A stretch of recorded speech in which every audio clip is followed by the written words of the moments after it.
السلام علیکم ورحمۃ اللہ وبرکاتہ۔ شہداء کے مقام سے کون واقف نہیں؟ اللہ تعالیٰ نے قرآن کریم میں سورہ توبہ میں ایک بہت ہی پیاری آیت جس میں فرمایا کہ ان اللہ اشترى من المؤمنین انفسهم واموالهم بان لهم الجنہ، کہ بے شک اللہ نے مسلمانوں سے ان کی جانوں اور ان کے مالوں کو اس قیمت پر ان کے لیے خریدا ہے کہ ان کے لیے جنت۔ یہ اللہ تعالیٰ کی طرف سے خاص انعام ہے۔ اگر آپ دیکھیں نا، جان دی ہوئی اسی کی تھی، حق تو یہ ہے کہ حق ادا نہ ہوا کہ اللہ تعالیٰ نے مومنین کو تمام نعمتیں عطا فرمائی، ہر قسم کی نعمت سے سرفراز فرمایا۔ یہ ساری نعمتیں اسی کی دی ہوئی ہیں، یہ جان بھی، یہ مال بھی، یہ جسم بھی، یہ طاقت بھی، اور پھر اسے مومنین سے خرید بھی لیا اور اس کے عوض جنت بھی دے دی۔ اب جب خرید لیا، اپنی ہی چیز کو خرید لیا، تو خرید کے لیے پھر اس کے بعد جو رقم دی، عموماً رقم دی جاتی ہے نا، یہاں رقم کا معاملہ ہی نہیں ہے، یہاں جنت ہے۔ تو جب اس نے خرید لیا تو پھر کیا معاملہ ہوا کہ ہمیں کوشش یہ کرنی چاہیے کہ ہم گناہوں سے بچیں، کیونکہ چیز ہماری نہیں ہے، اسے ہم گناہوں میں کیسے ڈال دیں؟ اول بھی چیز ہماری ہی نہیں تھی، اس نے اب دوبارہ بھی خرید لی، تو پھر ہمیں یہ چاہیے کہ اس چیز میں خیانت نہ کریں، کیونکہ اب ہماری رہی نہیں نا۔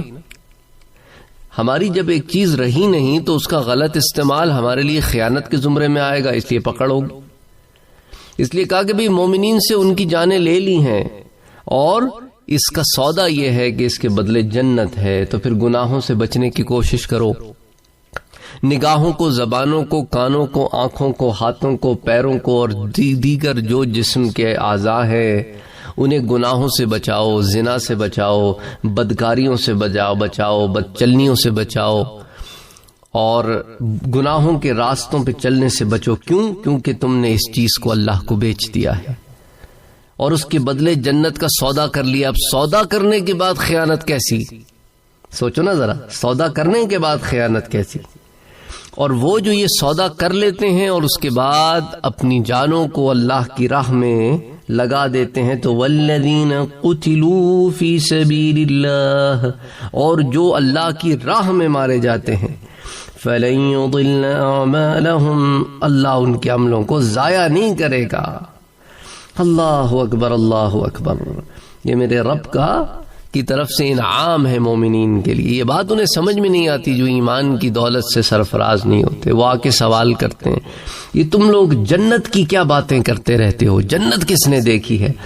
میں کہتا ہوں میرے نبی نے دیکھی ہے، اور لا الہ الا اللہ محمد الرسول اللہ کا معنی ہی یہ ہے کہ نبی نے جو فرما دیا اس پر ایمان ہے۔ یہ بات تمہاری سمجھ میں آنے والی نہیں، کیونکہ تم نے جنت کیا، تم نے تو نبی ہی کو نہیں مانا۔ تم نے جب نبی کو نہیں مانا تو پھر نبی کے کہے کو کہاں مانو گے؟ پہلے نبی کو مانو گے تو پھر نبی کے ہر کہے کو مانو گے، اس کو پہچانو گے، اس کو جانو گے، اس کو پانے کے لیے پھر تڑپ پیدا ہوگی۔ تم نے محبت ہی نہیں کی، تم محبت سے خالی ہو۔ اب پتھروں سے تھوڑی محبتیں کیے کرائی جاتی ہیں، اور تم جاتے بھی پھر پتھروں کے آگے ہو۔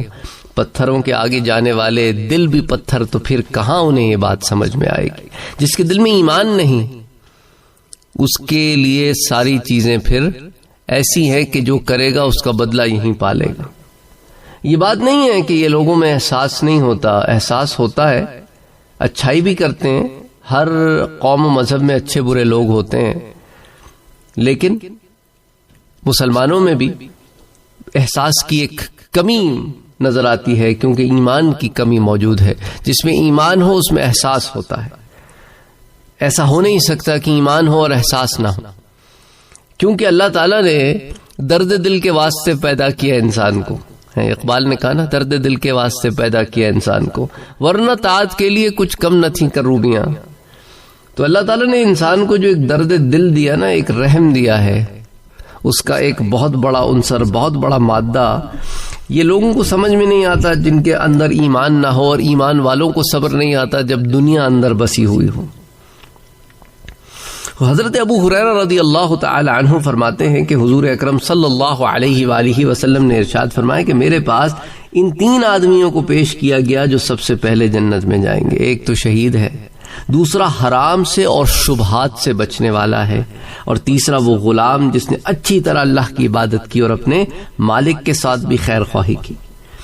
حضرت ابو ہریرہ رضی اللہ تعالی عنہ بیان کرتے ہیں، یہ بڑی ایک انٹرسٹنگ روایت ہے، اس کو سمجھنے کی کوشش کریں کہ حضور صلی اللہ علیہ وآلہ وسلم نے فرمایا کہ اللہ تعالیٰ دو آدمیوں پر خوشی سے ہنستا ہے، ان میں سے ایک نے دوسرے کو قتل کیا اور دونوں جنت میں داخل ہو گئے۔ صحابہ کو بھی حیرانی ہوئی، جیسے آپ اگر اس حدیث کو پہلی دفعہ سن رہے ہیں تو آپ حیرانی ہوگی۔ صحابہ نے بھی پوچھا کہ وہ کس طرح کہ قاتل و مقتول دونوں جنت میں؟ بھئی ایک روایت میں تو ہے نا قاتل و مقتول دونوں جہنم میں، کیوں؟ کیونکہ اگر یہ اس کو نہ مارتا تو وہ اس کو مار دیتا، اور ان کا مرنا مارنا اللہ کے لیے تھا ہی نہیں، تو اس لیے دونوں جہنم میں۔ لیکن یہاں بات الٹ ہے، یہاں تو قاتل مقتول دونوں جنت میں۔ تو اللہ کے رسول صلی اللہ علیہ وآلہ وسلم نے ارشاد فرمایا ان میں سے ایک دوسرے کے ہاتھ سے قتل ہو کر جنت میں داخل ہو گیا۔ یعنی جب مسلمان اور کفار برسر پیکار تھے تو کافروں میں سے ایک شخص نے مسلمانوں میں سے ایک شخص کو شہید کر دیا، تو جو شہید ہوا تو جنت میں چلا گیا نا، اور جو رہ گیا اللہ تعالیٰ نے اسے ہدایت دی اور وہ مسلمان ہوا، اور پھر اسلام کے لیے جہاد کے لیے نکلا، اور پھر جہاد کرتے ہوئے شہید ہو گیا، تو یوں شہادت کے مرتبے کو پہنچ گیا۔ اسی امام بخاری نے اور امام مسلم دونوں نے روایت کیا، متفقن علیہ روایت ہے۔ تو اس لیے دیکھو نا میرا بھائی، ظاہری طور پر کچھ لوگ آپ کو نظر آتے ہیں جو گناہوں میں ہوتے ہیں، برائیوں میں ہوتے ہیں، ایمان سے دور ہوتے ہیں، کفر کے اندھیروں میں ہوتے ہیں، ان پر بڑے بڑے جملے نہ کسا کرو۔ آپ کو نہیں پتا کہ آنے والے وقت میں وہ اس مقام پر پہنچ جائیں کہ آپ پیچھے رہ جائیں اور ایمان میں وہ آپ سے آگے بڑھ جائیں۔ ایسے بھی لوگ ہیں جو کہنے کو نان مسلمز تھے، مسلمان ہوئے اور آج مسلمانوں کو دین سکھا رہے ہیں، مسلمانوں کو دین سکھا رہے ہیں۔ اللہ تعالیٰ کی طرف سے ہدایت ہوتی ہے نا میرا بھائی، ہمارے اور آپ کے کہنے کرنے سے تو کچھ نہیں ہوتا۔ اسی طرح ایک بھائی نے ایک ویڈیو شیئر کی مجھ سے کہ ہندوستان میں ایسے بہت سارے لوگ ہیں جو پنڈت بنے پھر رہے ہیں، اورنج کلر کے کپڑے بنے پھرتے ہیں۔ اب میں ہندی تو نہیں جانتا، مجھے تھوڑی بہت مجھے سمجھ میں آئی، اس میں عجیب و غریب سی باتیں کرتے ہیں، نام بھی مجھے اس آدمی کا یاد نہیں، کوئی ان کا تھا، کوئی میرٹھ وغیرہ کے علاقے میں کوئی جلسے میں تقریر کر رہا تھا، اور شاید RSS کا ہوگا، بہرحال جو بھی ہے، کہہ رہا تھا ہندوؤں سے کہ مسلمانوں کا بائیکاٹ کرو، ان سے ان کا قرآن لے لو، ان سے ان کی نمازیں بند کرا دو، ان پہ پریشر باندھے رکھو، اور ان کے ساتھ جو ہے کسی بھی قسم کا کاروبار نہ کرو، انہیں مجبور کر دو کہ یہ ہندوازم میں واپس پلٹ کے آ جائیں، سناتن دھرم جو بھی یہ کہتے ہیں اسے۔ اور پھر اس کے بعد یعنی یہ وہی اوچھی حرکتیں ہیں جو کفار مکہ بھی کرتے تھے، اور ان کی تھاٹ پروسیس وہی ہے۔ اور وہاں پہ جو پولیٹیشین بیٹھا تھا، چیف منسٹر تھا شاید یو پی کا، پتہ نہیں کہاں کا، تو وہ بھی بیٹھا ہوا ہے، ہی ڈڈنٹ سے اے ورڈ کہ بھئی یہ کیا باتیں کر رہے ہو، تم تو توڑ رہے ہو ملک کو، تم تو لوگوں کے دلوں میں نفرتوں کے بیچ بول رہے ہو۔ اچھا، اب جب یہ بات کرے نا تو کوئی کچھ نہیں کہتا، جب ہم ان باتوں کو ہائی لائٹ کرتے ہیں تو لوگ آ کے کمنٹس کرتے ہیں کہ آپ توڑ کیوں رہے ہیں لوگوں کو۔ ہم توڑ نہیں رہے ہیں، ہم لوگوں کو بتا رہے ہیں کہ یہ جو اتنے جو معصوم بنے پھرتے ہیں دنیا کے سامنے، یہ اندر سے کتنے غلیظ ہیں، ان کے چہروں سے پردہ اٹھا رہے ہیں۔ ان کے چہروں سے جب پردہ اٹھاتے ہیں تو آپ کو تکلیف کیوں ہوتی ہے بھائی؟ یہ کچھ بھی کہیں آپ ان کو کچھ نہیں کہو بولتے ہیں، اور جب ان کے اوپر کوئی بات کرتا ہے تو کہتے ہو کہ کیوں کرتے ہو، یہ تو چٹ بھی میری اور پٹ بھی میری والی بات ہے۔ تو بہرحال کفار مکہ کا بھی یہی موقف تھا، انہوں نے کہا کہ ان کا بائیکاٹ کر دو، بائیکاٹ کر دو، اور شیب ابی طالب میں محصور کر دو، 3 سال تک محصور رکھا۔ تو اس لیے تو کہا ہے نا قرآن میں، میرے پیارے پروردگار نے اپنے حبیب کے بارے میں کہ اللہ کے رسول کی حیات طیبہ میں تمہیں زندگی کے ہر زاویے کی مثال مل جائے گی۔ آپ کے اسوہ حسنہ میں ہر زندگی کے ہر زاویے تمہیں مل جائے گا. تو آپ کوئی بھی زاویے میں ہو آپ کو حضور صلی اللہ علیہ وآلہ وسلم کی حیات طیبہ میں اس کی مثال ملتی ہے.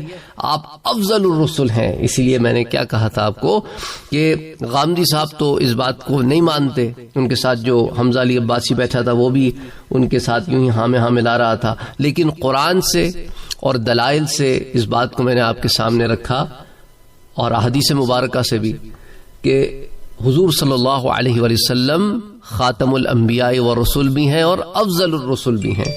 بہرحال تو حضرت جابر رضی اللہ تعالی عنہ سے روایت ہے کہ حضور اکرم صلی اللہ علیہ وآلہ وسلم نے ارشاد فرمایا کہ جو شخص اللہ کی رضا جوئی میں مارا گیا اللہ تعالیٰ اسے عذاب نہیں دے گا. مجمع الزوائد کی روایت ہے.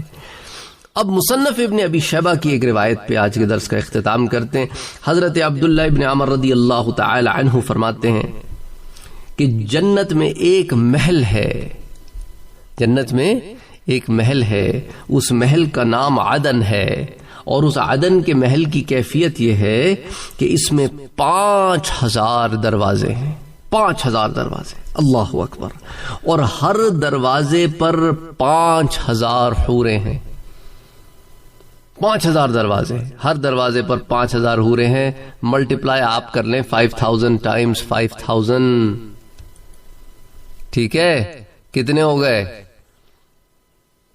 5 ٹائمز 5 25 اور 3 0 اور 3 0 ایڈ کر لو 25 ملین ہو گئے. 25 ملین 2.5 کروڑ. اور یہ محل کس کو عطا کیا جائے گا؟ ایک محل نہیں ہے یہ کوئی ایک محل نہیں ہے. یہ ایک محل کی کیٹیگری ہے. ایسا نہیں کہ کوئی ایک سانجا محل ہے. اس لیے لوگوں کو یہ شک ہوتا ہے نا جب کسی حور کی بات ہوتی ہے کیا ایک ہی ہے؟ وہ بھائی جنت کی بات ہو رہی ہے دنیا کی بات نہیں ہو رہی. یہاں تو ایک شعر میں ہوتا ہے کہ بھئی تھوڑا سونا اس کو دے دو تھوڑا اس کو دے دو. نہ وہاں پہ سب کی جو ملکیت ہے وہ صرف اسی کی ہے. تو یہ ایک محل کی قسم ہے. اس لیے کہا جنت میں ایک محل ہے سے مراد ایک قسم ہے محل کی جس کا نام عدن ہے. اور یہ کن کو ملے گا یہ محل؟ یہ محل ملے گا نبیوں کو, یہ محل ملے گا صدیقوں کو, یہ محل ملے گا شہیدوں کو. یہ اس میں داخل کیے جائیں گے. مصنف ابن ابی شیبہ میں یہ روایت آتی ہے اور اس کے رجال ثقہ رجال ہے. اس کے جو سند میں جو راوی ہیں وہ درجہ ثقہ کے راوی. تو اس لیے اس سے اندازہ کریں کہ اللہ تعالیٰ کے ہاں کتنا اعلیٰ مقام ہے اولیاء کا. انبیاء اولیاء یعنی خاص اولیاء جو صدیقین ہیں اور پھر شہداء کا. اچھا حضرت اسلم بن سلیم رضی اللہ تعالی عنہ روایت کرتے ہیں, فرماتے ہیں کہ میں نے عرض کیا اے اللہ کے رسول صلی اللہ علیہ وسلم جنت میں کون جائے گا؟ یہ بھی ایک آپ کے ساتھ ایک اور حدیث شیئر کر لیتا ہوں. جنت میں کون جائے گا؟ تو حضور صلی اللہ علیہ وآلہ وسلم نے ارشاد فرمایا نبی جنت میں جائیں گے, شہید جنت میں جائیں گے, اور وہ بچہ جسے زندہ دفن کر دیا گیا ہو وہ بھی جنت میں جائے گا. اللہ اکبر اللہ اکبر. تو سوچیں آپ کہ یہ رسم ہندوؤں میں بھی تھی. اب پتہ نہیں کتنے اس کو پریکٹس کرتے ہیں کہ نہیں, لیکن انگریزوں کے زمانے تک تو تھی, مسلمانوں کے زمانے میں بھی رہی, اور اس کا جہاں جہاں سد باب کیا جا سکتا تھا کیا گیا کہ یہ لڑکیوں کو پسند نہیں کرتے تھے کہ لڑکیاں نہ پیدا ہوں, بس لڑکے پیدا ہوں, ہے نا. یہی معاملہ تھا نا ہندوؤں کا اور کفار مکہ کا بھی, اور اس کے علاوہ باقی کفار جو عرب میں رہتے تھے ان کے ہاں بھی یہ بڑا معاملہ تھا, جس کو پھر قرآن نے بھی کہا کہ جب قیامت کے دن سورۃ التکویر میں اٹھا کے کھڑا کیا جائے گا اس لڑکی کو, اس بچی کو جسے زندہ درگور کر دیا گیا, زندہ دفنا دیا گیا, زندہ مار دیا گیا, جیتی جاگتی تھی قتل کر دیا گیا, مار دیا گیا, تو اس سے پوچھا جائے گا کہ اٹھ, جنت کا تیرے لیے فیصلہ ہو گیا, اور جس نے تیرے ساتھ ظلم کیا ہے آج جواب دے گا کہ تجھے کس جرم میں اس نے دفنا دیا, کس جرم میں. یعنی بڑے دل دہلانے والی روایات بھی اس ضمن میں آتی ہیں, لیکن وہ آج عرض نہیں کرتا آپ کے سامنے, آپ کو شاید پتہ بھی ہو, لیکن بہرحال اللہ تعالیٰ ہدایت دے, اللہ تعالیٰ ہدایت دے. السلام علیکم ورحمۃ اللہ وبرکاتہ. اور اگر آپ نے ابھی تک ہمارے چینل کو سبسکرائب نہیں کیا ہے تو سبسکرائب کا بٹن دبائیں، بیل کے آئیکن کو پریس کریں تاکہ آپ کو ریگولر نوٹیفیکیشن اپڈیٹس مل سکے اور آپ ہمیں ہمارے لائیو سیشنز میں بھی جوائن کر سکیں۔ ویڈیو پسند آنے کی صورت میں لائک، شیئر اور کمنٹ کرنا نہ بھولیں۔